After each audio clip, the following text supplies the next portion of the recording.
Welcome back guys back again. It's your guy on Persona Deep Dive. And our top story tonight is about the growing human cost of the conflict in Ukraine as new reports shed light on the recruitment of the African nationals in the Russian military and that released by the Ukraine authorities and international observers now identifies about 1,400 like 1,400 individuals, and these countries are African nations currently on the front lines from Nairobi and all the way to Yaoundé.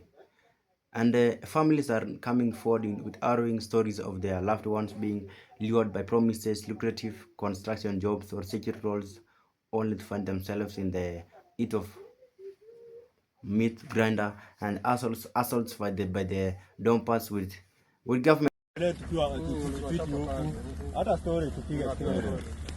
Watu wanachapa si ati unakaa sasa, unakaa ni kama kazi kwaje kuona mwili kazi kwaje, kila kitu iko bie bro. Kuna mtu analalamika huko, analalamikia nini? Kazi tunaendelea vizuri ndio bro. Nani anakupea unga kwa familia? Hakuna kazi poa kama hii. Kama tunalipa hiyo pesa kutoka hapa.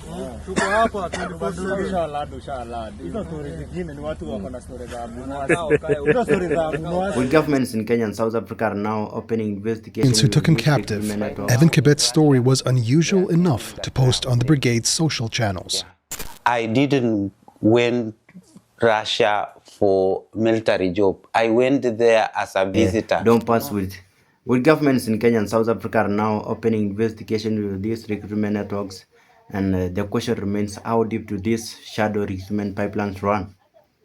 That's a very big question, and being asked by the many Kenyans, how is this recruitment happens, and what is being done to bring these citizens back home.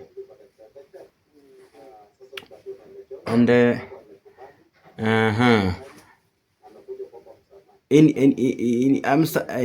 it's now real new reports now details, and for many young men in sub-Saharan African and war in Ukraine didn't start with a political stance. It starts with a WhatsApp message or a job posting of a sea work. Like everything, like something is just posted, and you are since the African we are like everyone is chasing for a big dream. It goes for this WhatsApp message, and that's where families who say their sons were promised salaries as high as $18,000 are fortune back home, but the reality on the ground is far bleaker. We have seen unverified footage of African recruits facing not just the dangers of the front line, but reports of the racist mistreatment and lack of basic military training. Someone with no experience, like he just taken there, he has no any military training, something. And some nations begin to acknowledge the presence of their citizens in this war. The narrative is shifting from one voluntary service to one deceptive tracking. For 100 of Africans still in the trenches, the dream job has become a fight for survival. What you expect is not what you are going to get there. Like, guys, the like things are like, I don't know. Hi, the question reflects that why are young men from countries of the families or families and miles away from the snow-covered fields of the Ukraine ending up in the middle of European war? That's a big question, guys. That's a very big question, and today we are looking on the silent recruitment in Africans in the Russia-Ukraine conflict. It's a story of economic desperation meeting a global military manpower crisis. That's the question now. The president Mike should now tell us what is going on. As Russia seeks to avoid further domestic mobilization, it has turned its gaze towards the African continent, leveraging everything from gaming platforms to social media to find new boots to the ground. Guys, like everyone is just suggesting to get at least like kitu kwa meza. And today we are going to hear the testimony of a Kenyan man who escaped from the stone like line and will ask many questions on how he escaped from the jaws of death, and started as a prisoner of war camps, and now it found himself there. This is the modern globalized face of modern warfare. Yeah. Key facts and the things you have to know: the numbers are realizing as now from 2026, around 1 month from now, is around roughly like 1,460 individuals from the 6 African countries. As identified, the countries are Kenya, South Africa, Cameroon, and Nigeria, has been frequently mentioned in these recent reports. And what will be remaining is that the narrative remains that many recruits claim you are being deceived into believing they are taking non-combat roles like plumbing, security, and factory jobs. Would you like to know more? Click on the like button. Make sure to share and subscribe, and I'll bring you the next update.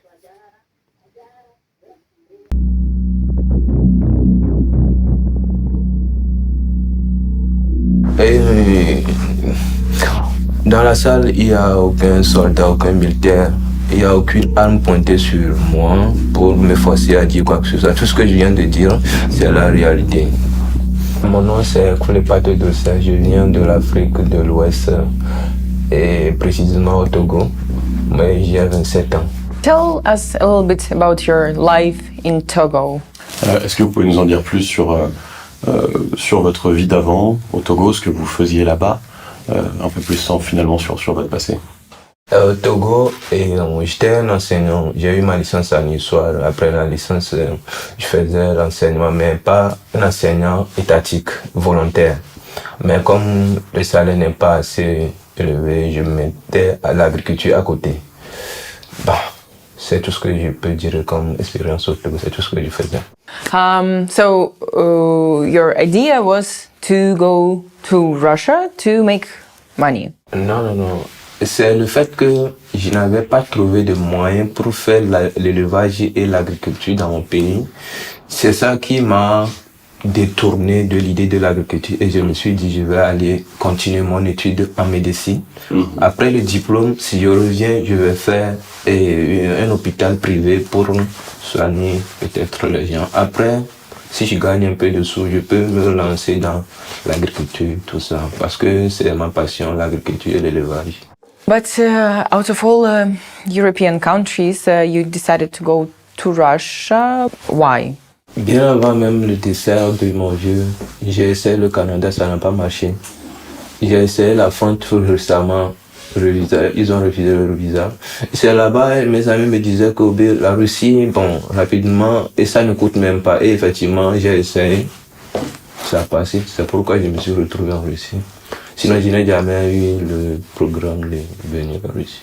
But did you know that Russia invaded Ukraine in 2022? With full-scale invasion and previously in 2013? Pour 2014, j'étais pas au courant, mais pour 2022, j'étais au courant.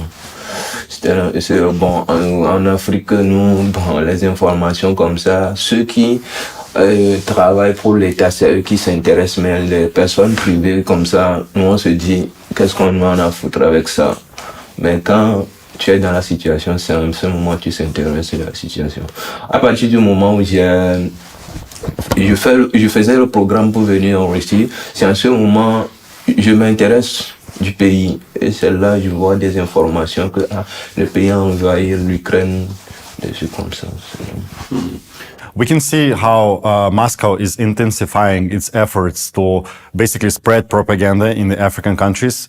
This has always been the case, but we can see how they are basically intensifying those efforts and trying to recruit Africans for the war against Ukraine. Sometimes it's direct propaganda, sometimes it's kind of hidden under some kind of proposals, but their basic aim is to recruit people for the war. People in those countries need to be aware that Russia tries to fool them. It tries to use their social insecurity sometimes, use the fact that they may need money or they may need resources for their family and propose some kind of offers, which end up with the person being on the front line and having a serious risk of an injury or being killed. So if I understand correctly, you managed to enter the university?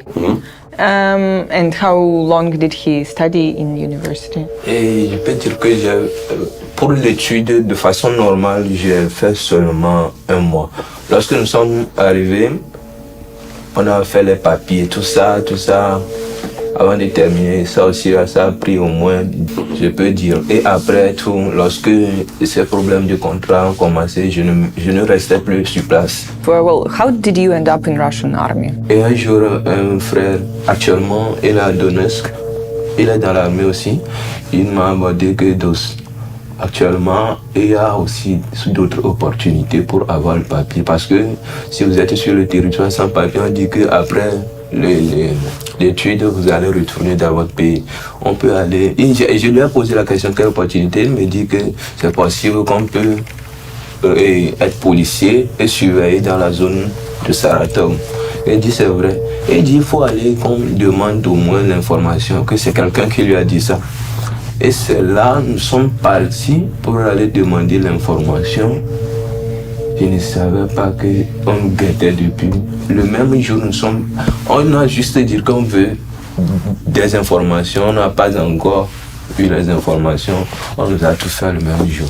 Ça, comme on ne lisait pas, on ne comprenait absolument rien. C'est après on nous disait que vous avez signé un contrat de guerre, que vous irez ici, pour faire.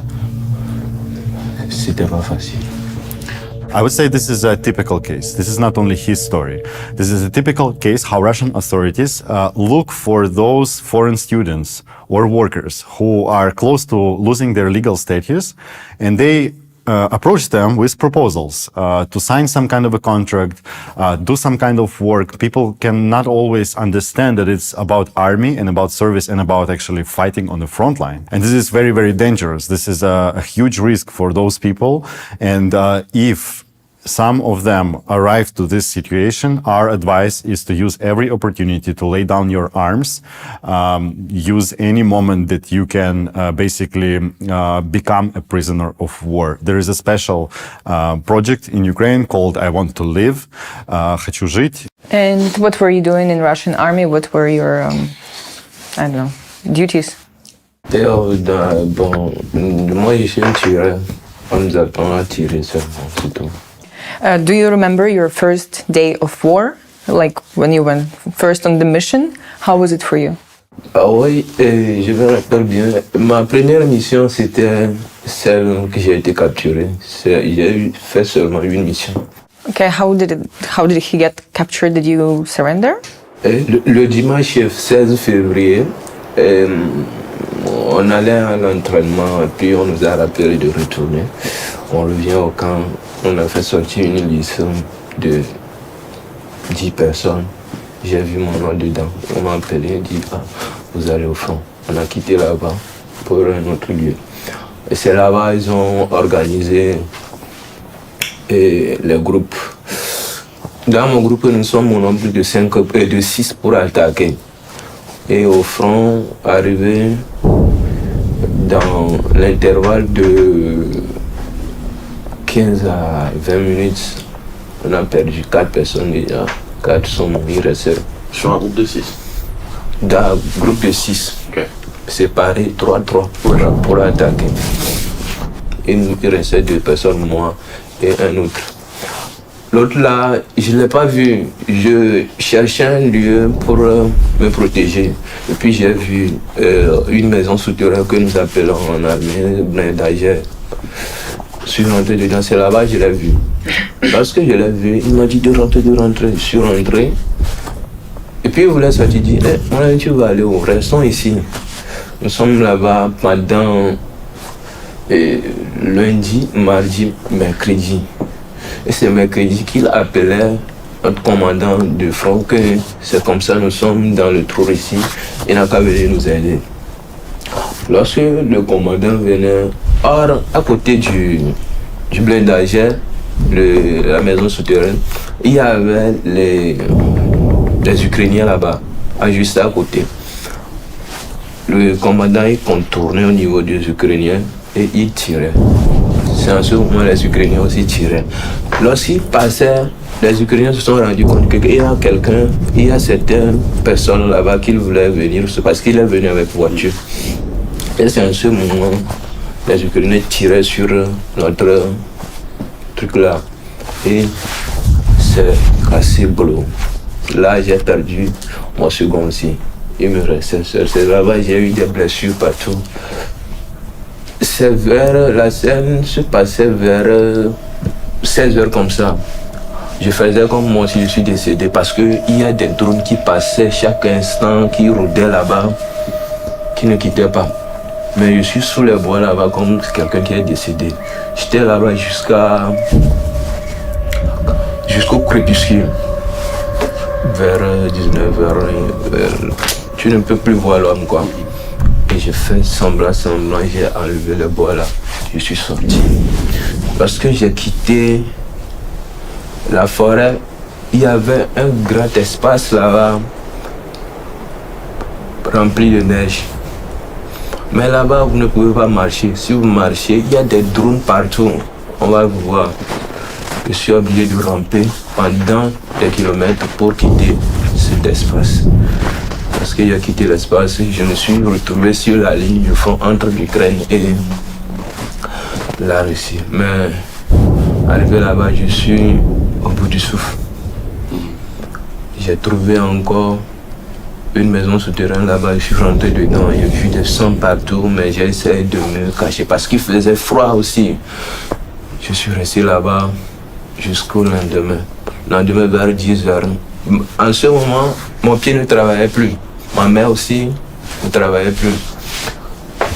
L'autre là qui travaille, j'ai tenu un bois comme ça pour m'habiller, tout ça. J'ai pris la route encore. C'est en ce moment, sur la route, quand je vois un bruit quelque part, je vais là-bas. Je n'ai plus peur. Parce que soit je vais mourir, soit je vais rentrer. Et c'est arrivé un moment, j'ai vu une personne, mais avec le drapeau de... Je vais aller là-bas. Je suis parti, on m'a braqué l'arme sur moi, tout ça. C'est là que j'ai été capturé. What were your expectations of the front line, and basically how did it match with reality? Did you think it would be somehow different? Bon, sans mentir, lorsque j'étais à l'entraînement, je n'imaginais pas quelque chose jusqu'à ce niveau. À un intervalle de 10 à 15 minutes, 4 personnes décédées comme ça, c'est atroce et c'est inhumain. Jusqu'à alors, je ne dormais plus. Quand je... C'est pas... Ce qu'on nous enseigne à l'entraînement, tout ça, arriver au front, c'est Dieu qui va te protéger. C'est parce que tu as appris là-bas. C'est tout ce que je peux dire.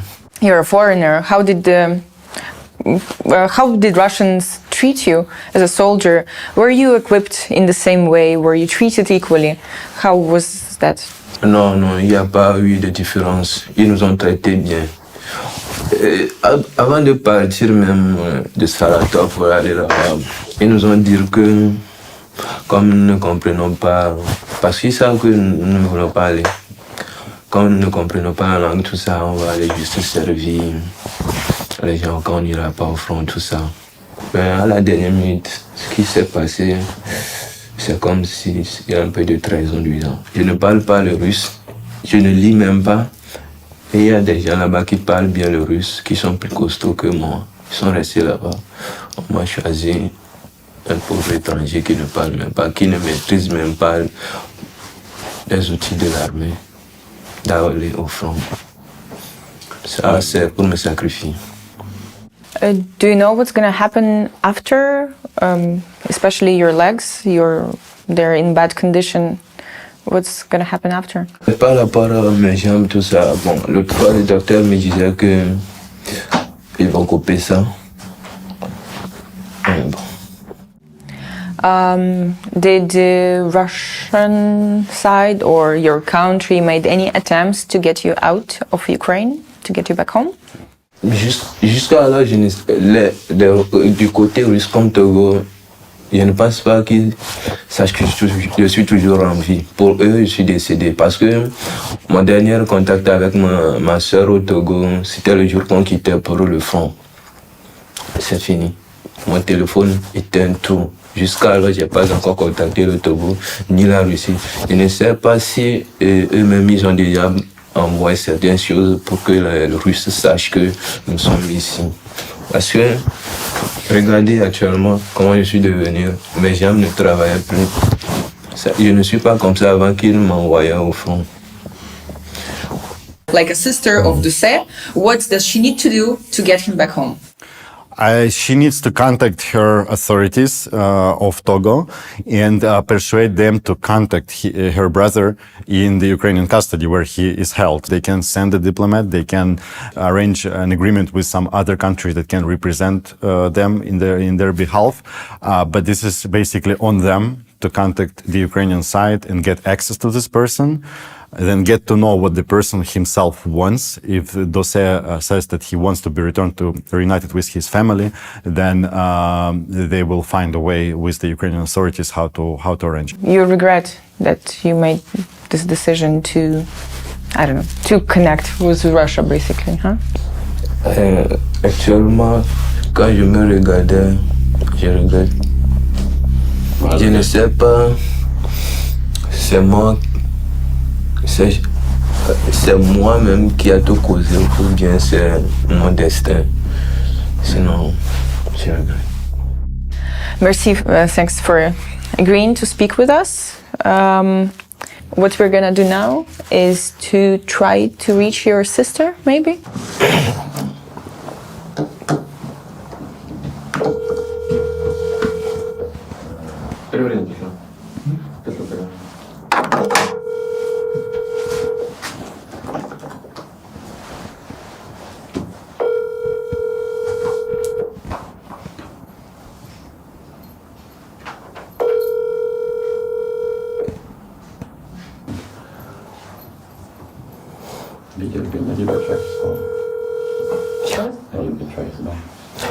Est-ce que on peut appeler un frère de l'appeler d'être en ligne?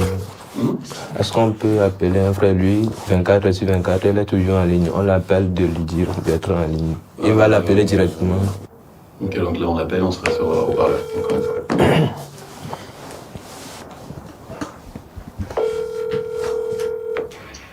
Ok. Yves.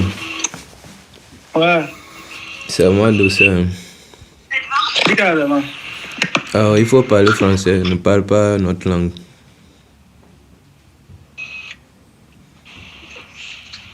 Tu as compris? Il faut parler français, ne parle pas notre langue. Et tu vas essayer de me faire quelque chose, quoi. Et appeler Sévi de lui dire d'être en ligne, je vais l'appeler, quoi. Actuellement, je suis en Ukraine, capturé comme un soldat en prison. Je suis actuellement en Russie, moi. Toi? Oui. Tu es en Russie? Oui. Je suis dans ta chambre même. Je suis dans ta chambre. Au foyer? Là où tu étais, oui, là où tu étais. Ok. Et comment on va faire pour contacter Sévi? Je vais voir si va être en ligne et puis on verra. Ok. Tout se passe bien au moins. Et pour le moment, je suis prisonnier de guerre. Alors, il voulait m'aider à retourner dans mon pays, mais la seule option, c'est que essayer faire des démarches pour aller à l'ambassade ukrainienne quelque part pour essayer de plaider, voir si on peut me laisser. Ok, d'accord. Mais actuellement, Sévi est en gestation, tu sais. Merde. Elle est enceinte et puis elle m'a dit la dernière fois qu'elle est en congé de maternité. Ouais. Et les conditions? Bon, acceptable. Ok. À tout à l'heure. Je peux te rappeler à n'importe quel moment? Sur ce numéro, non. Oui, sur ce numéro. Oh, non. C'est pas mon numéro, on m'a prêté juste pour rappeler, c'est tout. Allô?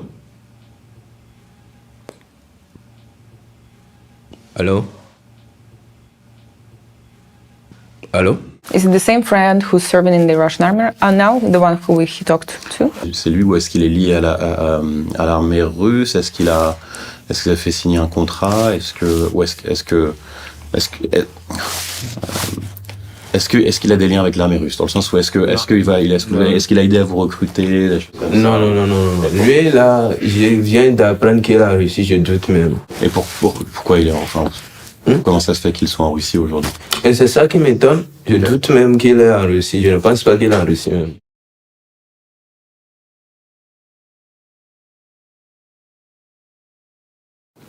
La sorte.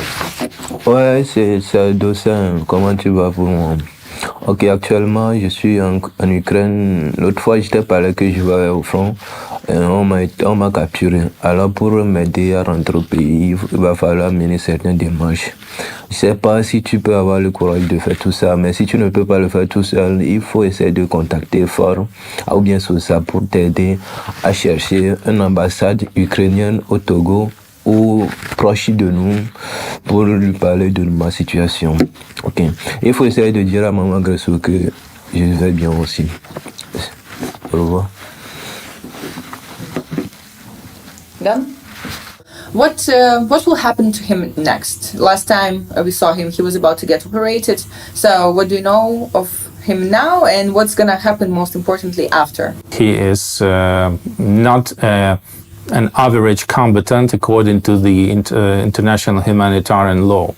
So in any case, he should be under the court, and court should decide whether he is a mercenary or not. But while he is in our detention places, he is treated as ordinary prisoner of war, according to the Third Geneva Convention. So he has all rights as a prisoner of war until he will have a sentence. So Russia don't need him. And his country of origin also don't need him. So Ukraine don't need him too. So people like him are in very vulnerable position. And it's not a good idea to become the foreign mercenary in such a dangerous and bloody conflict, such a dangerous Russian invasion to Ukrainian territory. J'ai pas compris ce que tu as dit, on t'a capturé. Hein? Et on va faire, moi, je vais faire les démarches comment? Il faut m'expliquer comment je vais faire les démarches, il faut m'expliquer. On va faire comment? Il faut m'expliquer comment je vais faire les démarches. Et tu sais que j'ai pas des moyens. Hein? Je vais faire comment? Je viens d'entrer en contact avec le frère sur ça. Donc on va faire les démarches, on va t'aider. D'accord? On va t'aider.